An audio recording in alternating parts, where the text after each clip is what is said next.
వైఎస్ఆర్ కాంగ్రెస్ పార్టీకి చెందిన మాజీ మంత్రి జోగి రమేష్ అరెస్ట్ జరిగి వారం రోజులవుతోంది. కల్తీ మద్యం కేసులో ఆయన అరెస్ట్ జరిగింది. కల్తీ మద్యం తయారు చేయించడమే కాకుండా ప్రభుత్వానికి చెడ్డ పేరు తీసుకొచ్చేలా జోగి వ్యవహరించారన్నది ప్రధాన ఆరోపణ. అందుకే ప్రభుత్వం సీరియస్గా తీసుకుంది. జోగి రమేష్ను అరెస్ట్ చేసి ఈ నెల 4న ఆయన అరెస్ట్ అయ్యారు. అయితే ఈ అరెస్టును వైసీపీ ఖండించింది. వైసీపీ హయాంలో చంద్రబాబు ఇంటి వద్ద నిరసన తెలిపినందుకే ఆయన అరెస్ట్ జరిగిందని ఆరోపిస్తోంది. అయితే జోగి అరెస్ట్ తర్వాత వైసీపీ నుంచి అందుతున్న న్యాయ సహాయంపై చర్చ సాగుతోంది. ఇప్పటి వరకు ఒక్క నేత కూడా ఆయనకు జైలు వద్ద పలకరించకపోవడం హాట్ టాపిక్గా మారుతోంది. వాస్తవానికి జోగి కల్తీ మద్యం వ్యవహారంలో అతిగా వ్యవహరించారన్న ఆరోపణ ఉంది.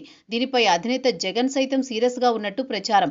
వైసీపీ హయాంలో జోగి ప్రోత్సాహంతోనే అద్దేపల్లి జనార్దన్ రావు నకిలీ మద్యం తయారు చేయించారన్న ఆరోపణలున్నాయి. అయితే ఇప్పుడు చిత్తూరు జిల్లాలో భారీగా నకిలీ మద్యం డంపు స్వాధీనమైంది.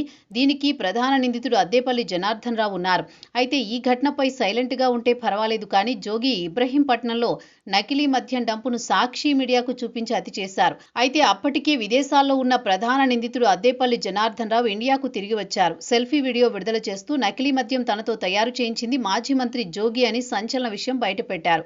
ఇదివరకు అద్దేపల్లితో జోగి సన్నిహితంగా ఉన్న ఫోటోలు బయటకొచ్చాయి. తమ కేసులో ఇరికించడంలో పాటు పట్టించుకోకపోవడం వల్లే తాను జోగిని పేరును బయటపెట్టినట్టు అద్దేపల్లి చెబుతున్నారు. ప్రభుత్వాన్ని ఇరికించాలన్న ప్రయత్నంలో జోగి అడ్డంగా దొరికిపోయారు.